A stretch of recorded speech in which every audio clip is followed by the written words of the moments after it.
Heading डालिए, next heading डालो, method of charging, method of charging, ठीक है।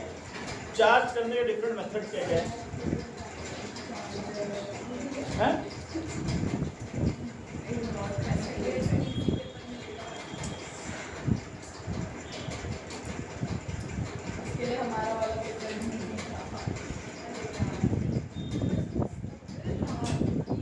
मेथड ऑफ चार्जिंग समझो। देखो तुम्हें पता है एक बेसिक चीज पहले कंडक्टर इंसुलेटर के बारे में कि कोई कंडक्टर क्यों है, क्योंकि उसके पास फ्री इलेक्ट्रॉन्स है जो कि मूव करके करंट प्रोड्यूस करते हैं। इंसुलेटर इसलिए क्योंकि इसका फ्री इलेक्ट्रॉन्स नहीं। पहला मेथड है चार्ज करने का रबिंग, बहुत बेसिक मेथड है, डेली लाइफ में कई बार होता है, देखता है। स्वेटर डाला तुमने अपना सर्दी में तो हो सकता है तुमको शॉक फील, हाँ है ना। आजकल तो मैं कई बार ऐसा देख रहा हूँ कि गाड़ी के हैंडल बार लगा तो करंट लग जाता है एक दो बार, सर्दियों में ऐसा फील होता है, ठीक है। रबिंग का सीन क्या है कि रब करने से फ्रिक्शन से बना, फ्रिक्शन से हीट एनर्जी बनी, और वो हीट एनर्जी अगर इनफ है सरफेस से इलेक्ट्रॉन निकालने के लिए, ठीक है, उससे इतनी एनर्जी नहीं होती हीट एनर्जी में कि वो शेल से इलेक्ट्रॉन निकाले, उसके लिए बहुत हाई एनर्जी चाहिए कि जो इलेक्ट्रॉन सरफेस पे अवेलेबल है उनको निकाल सके, तो वो इलेक्ट्रॉन निकल जाएगा। अब एक गेन करेगा दूसरा लूज करेगा, हो सकता है दोनों ही लूज कर रहे, ऐसा भी हो सकता है। अगर मान लो मैंने प्लास्टिक को प्लास्टिक से रब कर दिया तो दोनों की इलेक्ट्रॉन एफिनिटी, मतलब इलेक्ट्रॉन के प्रति अफेक्शन जो है वो सेम होगा, है ना। तो जितना ये वाला प्लास्टिक यूज करेगा उतना ये यूज करेगा, बॉडी कोई दोनों बॉडी का चार्ज चेंज नहीं होगा। लेकिन अगर मैंने प्लास्टिक को वुड के साथ रब किया तो दोनों के लिए इलेक्ट्रॉन एफिनिटी क्या है, तो एक अगर ज्यादा लूज करेगा तो दूसरा कम लूज करेगा, और जो ज्यादा लूज करेगा वो पॉजिटिवली चार्ज रहेगा, जो कम लूज करेगा वो नेगेटिवली चार्ज। ठीक है, लिखो चार्जिंग पर लूज करके बॉडीज के बीच में बॉडीज के बीच में एक्सचेंज क्या मतलब, क्या कहना चाहते हैं? मतलब अगर हम ऐसे रब करते हैं तो अगर पहला इलेक्ट्रॉन लूज कर देते वो गेन कर रहा होगा, हाँ तो कहां जाएगा? हाँ तो इसने इसको 10 लूज कर दिए, इसने इसको 5 लूज कर दिए, तो उसके पास नेट 5 का लॉस हो गया, इसके पास 8 का हो गया। सर इसमें 5 लूज किया इसके अंदर चलेगा, एक्स्ट्रा, इसके अंदर चलेगा। तो उसके पास तो खत्म हो सकता है। अगर इसने 5 की लूज की है तो अरे इसने 10 लूज करे, ठीक है, जिसने इसको 10 लूज किए लास्ट में तो वो 10 इसमें चलेगा, हाँ है ना। तो इसके बाद 10 एक्स्ट्रा होगा, इसने इसको 5 लूज किए तो इसके पास नेट 5 का लॉस हो गया, इसके नेट 5 का सरफेस, ठीक है। नेट इलेक्ट्रॉन तो एक्स्ट्रा आगे नहीं आ गई है ना।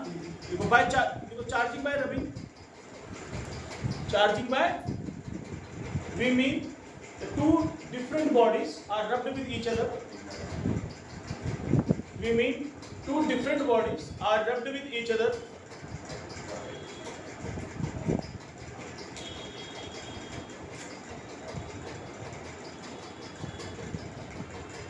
Are rubbed with each other.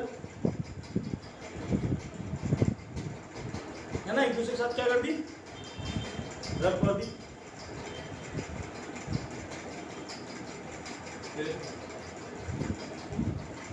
Then one body is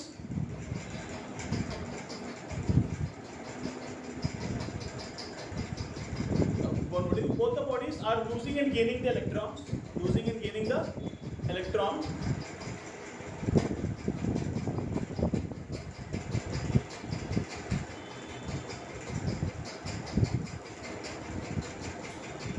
As per their electron affinity.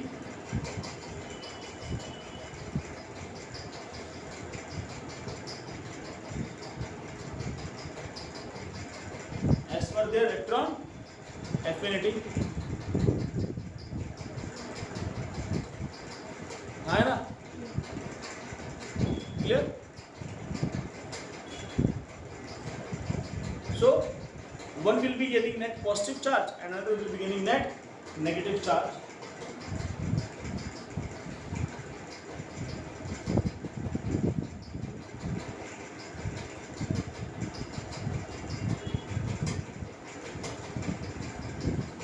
Loose करने का मतलब ये नहीं कि सराउंडिंग में लूज कर दीजिए उसी तो उसी को उसको दिए, ठीक है, ट्रांसफर है ना।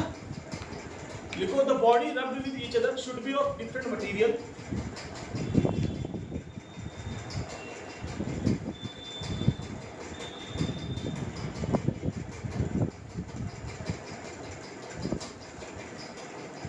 of different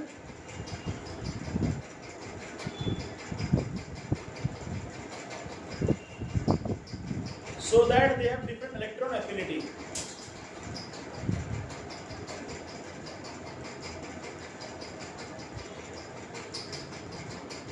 इनके पास डिफरेंट इलेक्ट्रॉन क्या हो जाए, एफिनिटी हो जाए, है ना, ठीक है, different electron affinity, different attraction, amount of attraction हो जाए, इलेक्ट्रॉन एफिनिटी। कोई डाउट इसका? सेम से तो क्या होगा, जितने इसने 10 लूज किए वो भी 10 लूज करेगा, तो नेट चार्ज तो डेवलप नहीं होगा किसी पे। मान लो पहले ये भी 0 चार्ज पे, ये भी 0 चार्ज पे, दोनों को रब किया, इसने इसको 10 लूज कर दिए और 10 यहाँ से भी आ गए, तो जितने का लॉस हुआ उतनी गेन हो गया, नेट चार्ज क्या रिड्यूस हुआ। या पहले इस पे 10 कूलम था, इस पे 10 कूलम, इस पे 5 कूलम था, लेकिन जितना इससे रिमूवल हो रहा होगा इसके पास एडिशन भी तो हो रहा है इलेक्ट्रॉन्स का, तो इस पे 10 रहेगा, इस पे 5 रहेगा, चेंज ही नहीं होने वाला। आया ना, कोई डाउट इस बात पे? ठीक है। अच्छा, अगर मान लो ग्लास को सिल्क के साथ रब कर रहे हैं तो ग्लास जो है पॉजिटिव बन जाता है, सिल्क नेगेटिव बन जाता है, तो क्या ग्लास हमेशा सिल्क पॉजिटिव बनेगा? हो सकता है किसी और मटेरियल के साथ रब करे तो नेगेटिव बन जाए, ये जरूरी है ना। तो इलेक्ट्रॉन एफिनिटी उसकी हर केस में अलग अलग हो सकती है, ठीक है। और एक सीरीज है ट्राइबोइलास्टिक सीरीज, नाम के लिए जान लो, कभी एग्जाम में नाम पूछ ले। उस ट्राइबोइलास्टिक सीरीज में क्या है, ऊपर से नीचे इलेक्ट्रॉन अलग अलग एलिमेंट इलेक्ट्रॉन एफिनिटी के ऑर्डर में अरेंज कर रखी है।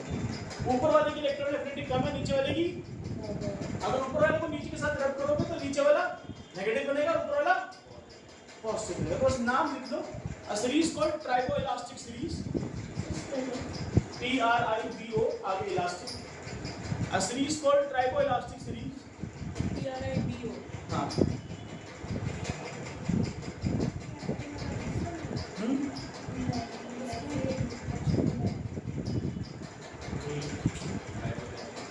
in which different materials are arranged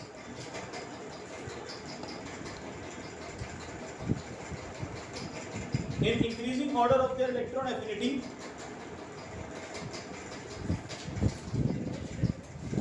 Materials are arranged in increasing order of their electron affinity.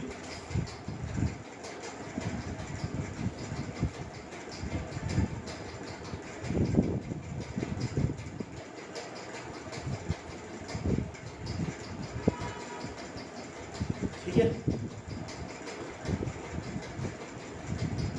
Increasing order, increasing order, ठीक है, इंक्रीजिंग। बहुत चीज अब नेक्स्ट हेडिंग डाल लो, charging by conduction, charging by conduction.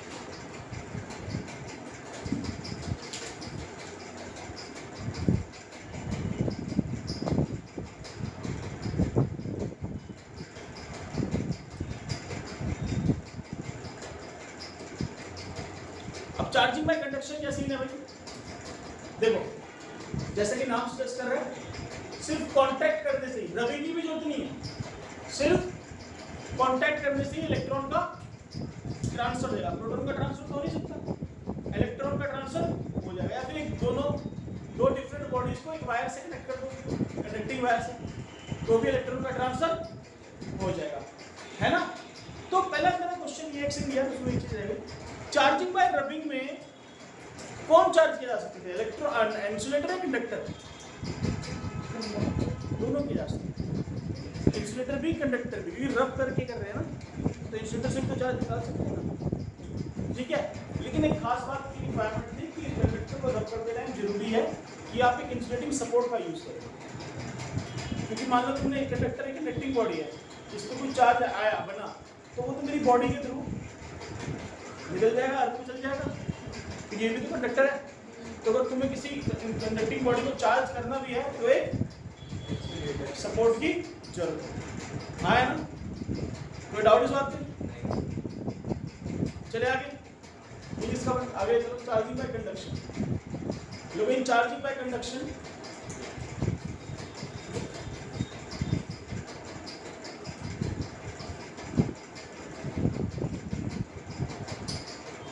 two conducting body are made to contact with each other.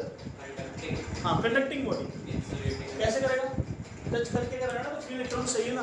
तो अगर एक से फ्री इलेक्ट्रॉन निकल रहे हैं तो दूसरे में फ्री इलेक्ट्रॉन जाए भी तो सही। वो कैसे जाएंगे अगर वो इंसुलेटर है तो? हाँ है ना? Two conducting bodies are made to touch each other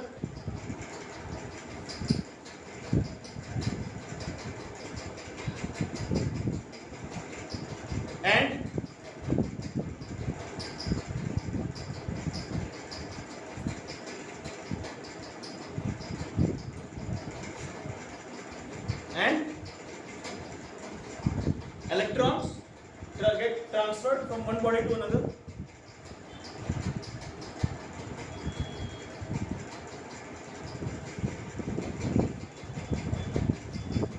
Body gets charged by transfer of electrons.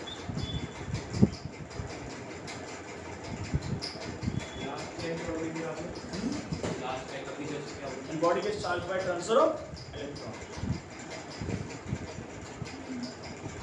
Only conducting bodies can be charged by this method.